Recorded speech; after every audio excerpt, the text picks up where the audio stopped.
everyone, welcome back. Today it's another Sunday Storytime. So me, Torrance, and my brother Terrence. Everybody. But my brother is going to read the book today. What have you chosen, Terrence? So this week I chose a book called In the Great Meadow. It's written by Skid Harry Crease and Jan Thornhill. Okay, is everyone ready? Ready for the book? Yeah, is everyone ready? Are you ready? Yes. Okay. Let's begin. In the Great Meadow. The sun had just risen above the golden reeds of the pond when Frogchild hopped up to his mother and said, "Mama, I want to go exploring." "Why don't you go down to the mud flats at the edge of the pond?" said Mama Frog.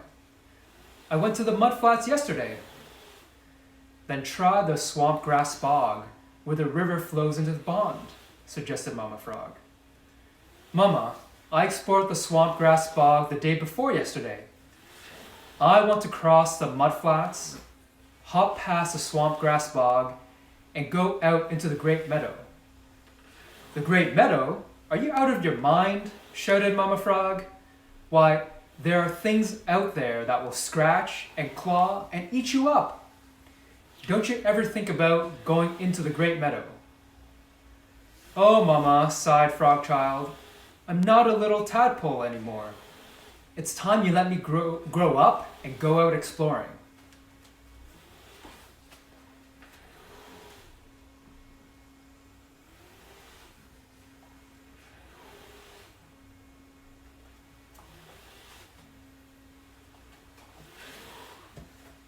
Mama Frog looked lovingly at Frogchild. "I suppose you're right, but it's hard for a mama to let her children go away on their own. Be careful out there in the Great Meadow. Watch out for things that scratch and claw, and come right back home when the sun turns red in the western sky." Frogchild was so happy that he did 3 somersault hops, kissed his mama goodbye, and headed off to go exploring. He jumped off his lily pad, swam across the pond, and hopped across the mud flats, past the swamp grass, and out into the Great Meadow.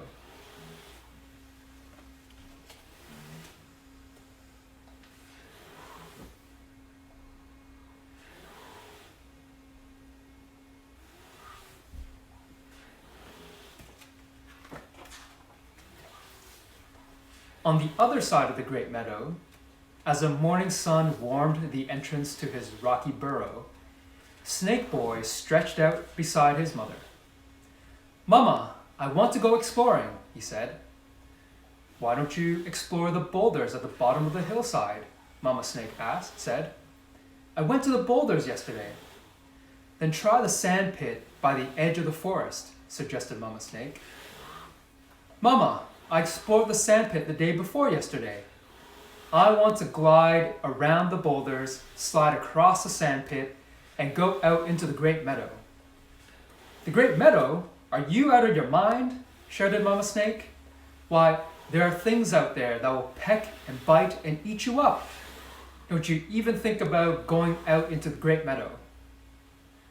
"Oh, Mama," sighed Snake Boy, "I'm not a little baby anymore. It's time you let me grow up and go out exploring."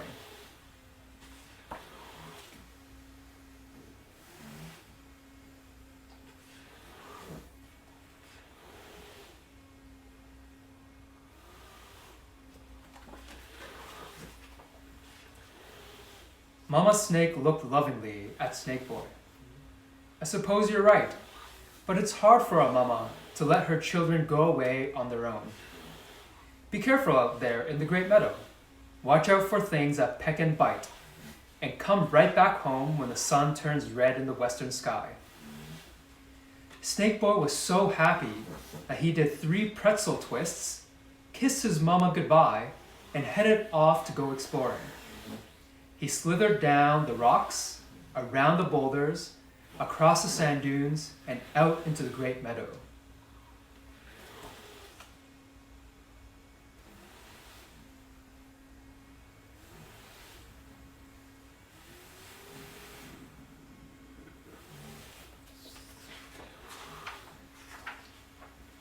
Snake Boy was moving carefully through the lush meadow grass. Suddenly he froze. Right in front of him was the strangest creature he had ever seen. He quickly remembered his mother's advice and reared up in a tight coil. "Hold it right there," he demanded in a nervous hiss. "You don't peck and bite, do you?" The strange-looking creature thought carefully and answered in a trembling croak. No, I don't peck or bite." Snake Boy breathed a sigh of relief and began to uncoil. "Not so fast," blurted Frogchild. Snake Boy immediately recoiled in fright. "You don't happen to scratch or claw, do you?" asked Frogchild anxiously. Snake Boy thought carefully and said, No, I don't scratch or claw." They both relaxed, looked at each other, and at the very same moment asked, "Hey, would you like to explore the Great Meadow with me?"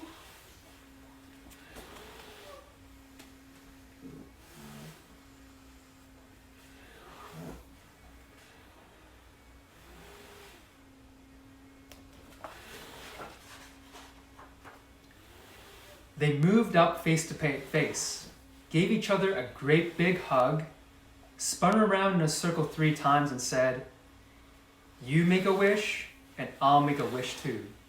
And may your wish and my wish both come true." "What did you wish for?" asked Frogchild. "I wish that we could play here all day long," answered Snake Boy. "What did you wish for?" "Amazing!" exclaimed Frogchild. "I wish for the same thing. Let's go exploring."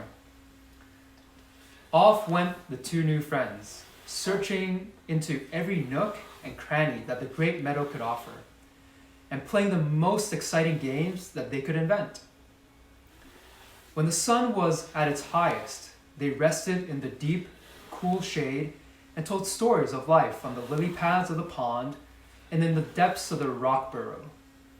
Snake Boy showed Frogchild how he could test the air with his darting tongue while searching for an earthworm snack. And Frogchild showed Snake Boy how he could use his flat tongue to snatch a fly right out of the air.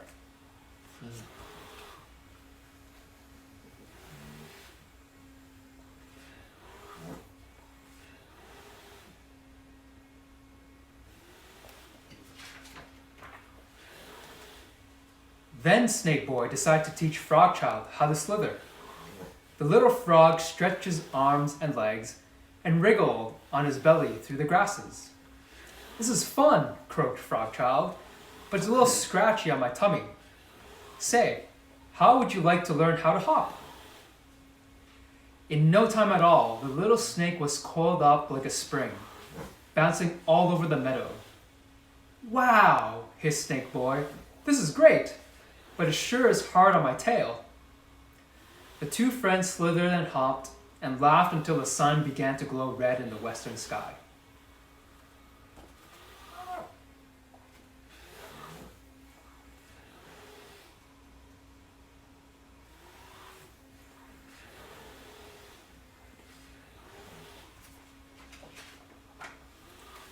Frogchild looked up nervously. "My mother said to head right back home when the sun turned red." Snake Boy looked thoughtfully at Frogchild.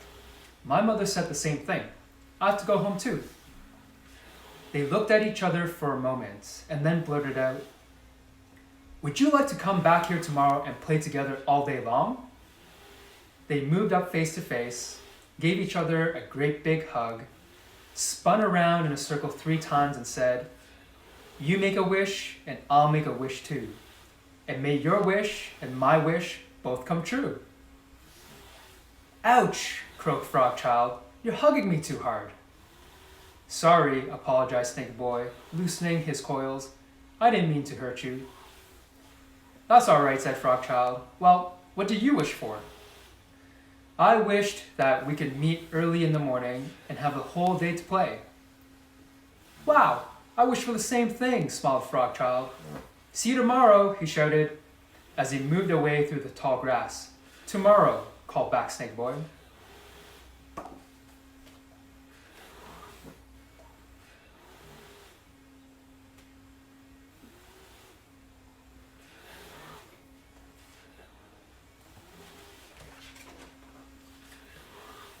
To anyone watching, that trip home must have seemed very strange. Frogchild quickly slithered all the way back home, through the forest and the swamp grass, across the mudflats, and right up to his lily pad in the pond. Yeah. He smiled as he thought of Snake Boy bouncing into his burrow. Meanwhile, on the other side of the meadow, Snake Boy was slowly making his way home.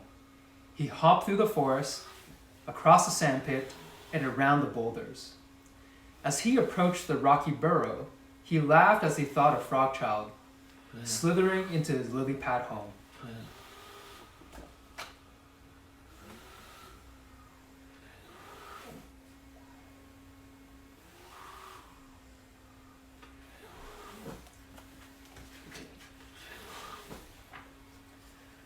Hi, Mama, Frogchild croaked happily as he slid up for a kiss. What's for dinner? I'm starved. His mother took one look at Frogchild, squirming around on the lily pad, and screamed, Land sakes, child! What in the world are you doing? You're going to scrape all the skin off your tummy. I'm slithering, Mama. My friend Snake Boy taught me how to do it. We had so much fun playing in the meadow. What's for dinner? His mother turned a pale shade of green. Did you say you were playing with a snake? Yeah, Mama. We had a great time. What's for dinner? Frogchild, his mother cried. Come here and stop that ridiculous belly wriggling. The little frog hopped quickly onto her lap. Frogchild, snakes eat frogs. He may have played with you all day, but snakes eat frogs. When he is hungry, he's going to eat you up. Frogchild was both horrified and bewildered. But Mama, Snake Boy is my friend. We played together and told stories, and he taught me how to slither. He wouldn't eat me. He's my friend. Frogchild, sighed his mother. I don't want you playing with that snake again. Now eat your dinner. But Frogchild could only think about his friend.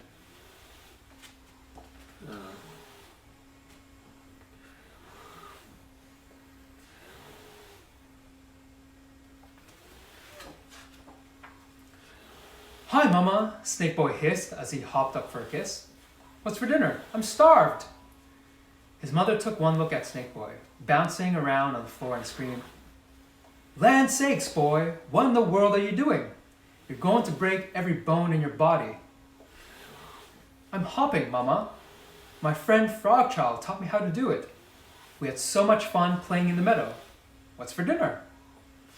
His mother nearly swallowed her tongue. Did you say you were playing with a frog? Yeah, Mama, we had a great time. What's for dinner? Snake Boy, his mother cried. Come here and stop that ridiculous hopping. The little snake slithered quickly onto her lap. Snake Boy, snakes eat frogs. You may have played with him all day, but snakes eat frogs. When you get hungry, you eat him. Snake Boy was both horrified and bewildered. But Mama, Frogchild is my friend. We played together and told stories. He taught me how to hop. I couldn't eat him. Snake Boy, sighed his mother. Snakes eat frogs. Don't come home asking for dinner when you've been playing with a frog all day. Snake Boy slithered to the entrance of the burrow and thought about what his mother had told him.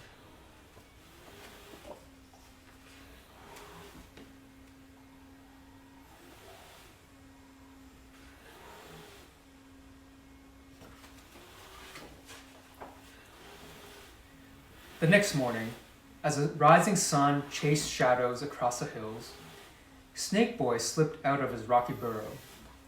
Soon the great meadow stretched out before him in the morning mists. He glided silently into the damp grasses and waited for Frogchild.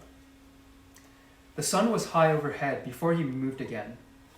Frogchild had not come to the meadow. Snake Boy decided to find his friend. Slowly and carefully, he made his way to the lily pads. Snake Boy searched until he found a home exactly like the one that Frog Child had described.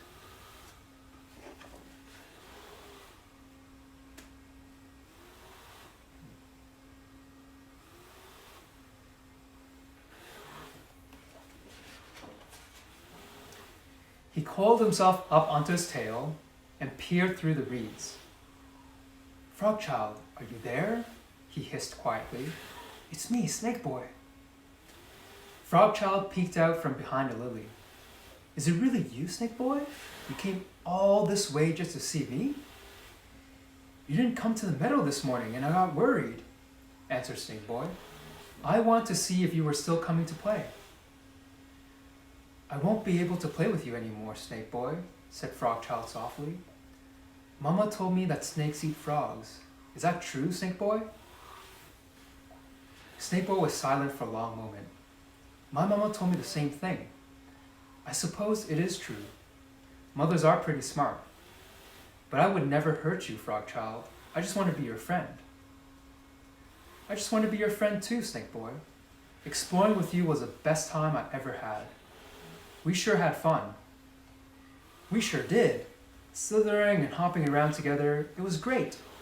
My mama says I'm not to hop anymore. We can never play together again, Frog Child." "Goodbye, Snake Boy. I'll sure miss you." "I'll miss you too, Frog Child. Goodbye." And with that, the little snake slipped quietly away from the lily pads.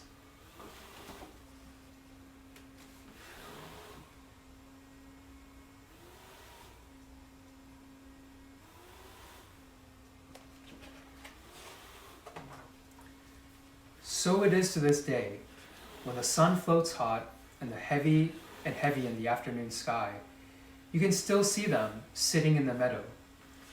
There is a snake, basking in the warmth of the sun, and there's the frog, crouching in the cool shade of the grass. They never play together anymore, but they always watch each other from a distance and remember. If you listen carefully, you can hear them whisper, "What would have happened if they had just let us be friends?"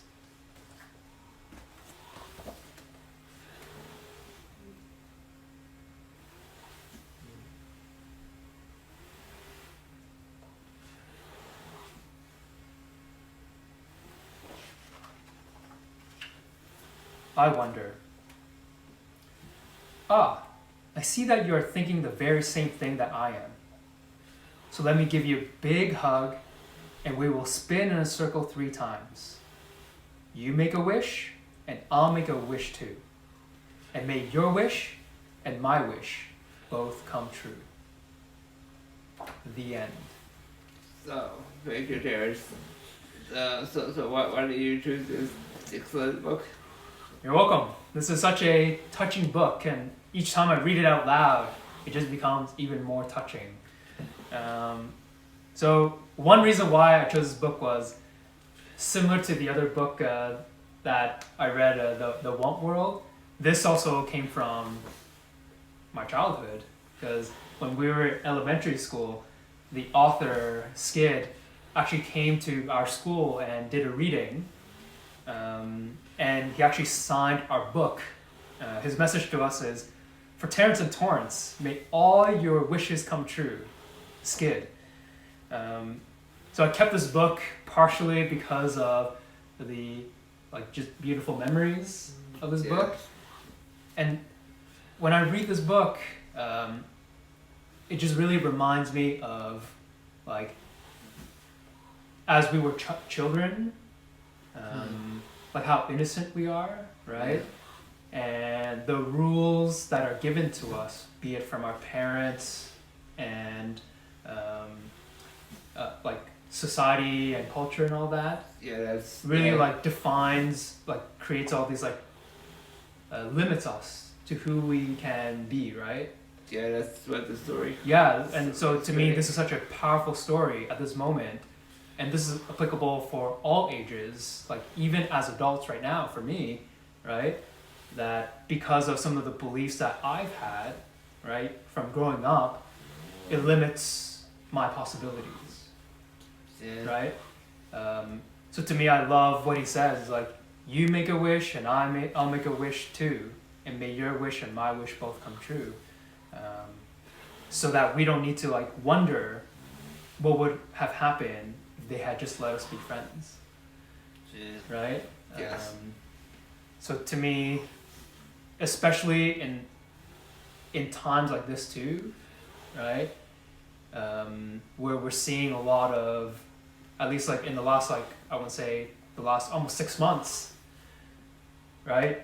Where because of the fears that people have, right? And the beliefs that we have about one another, it definitely causes a lot of these like limitations of who we can be for ourselves and each other, right? Yes.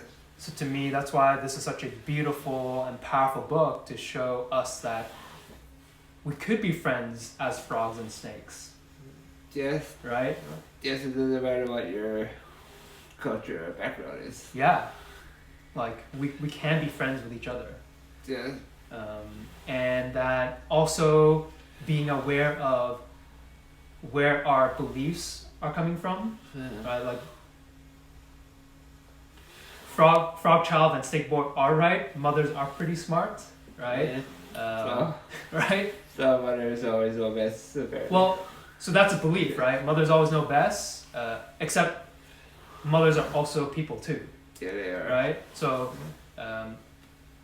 not to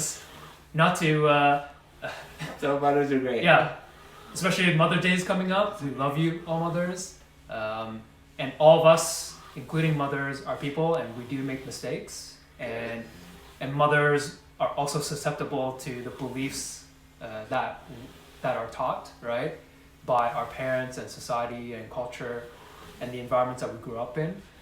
So because of that, we just need to recognize like where these beliefs are coming from, right? Yeah. And then so just be aware, are they limiting us from our possibilities, right? So to me, that's why I really love this book. And I think recently just rereading it again reminds me of, to just be aware of my own beliefs, Yeah. and then so that I could create what's possible in my life, right? Yeah. And that each of us will have our own beliefs that may limit us to become friends or connect with each other. And if I'm able to remove my own limiting beliefs, then I could then be friends with anybody, right? Yeah. So yeah, that's why I really love this book. So now that you heard it again, what are your feelings about this book? That was good. It's very good. I only remember the cover. You only remember the cover The one showed cover of to, the right? book, yeah. So now that you heard it, like beyond good, like what touched you the most? It's good that they just really wanted to be friends.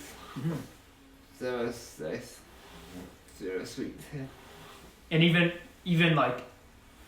afterwards, as they're growing up, they were thinking about what was possible, Yeah. right? Well, there was social distancing there. There was social Yeah, distancing. yeah. Looking at each other, just like go on Zoom or on video chat. Yeah, I guess there's some relevancy to what we're Yeah, experiencing yeah, right now. yeah. Just looking at each other from afar. But at least we could talk to each other from Oh, yeah, afar. yeah. They're not talking to each other because they're afraid of getting too close that they could harm each other, Yeah. right? And I guess right now we are also not getting close to each other because we're afraid of harming each other. So hopefully, so I hope that this book just gives us that framing of possibility. Yeah, that's very good. So if you like this book, we want to know what you think about it. We'll include the Amazon link below. And where can they find you on social? You can find me at My Name is Torrance on YouTube. Get on Facebook. Get at torrance.ho. Got Instagram. And you can find me on Instagram at Terrence Ho, TerrenCho, and on Twitter, Terrence WK Ho. So we're gonna be, until next week, we're going to read another of our favorites. So until then, we'll see you next week. Okay, bye everyone. Thank Bye. you. Have an awesome week. Bye.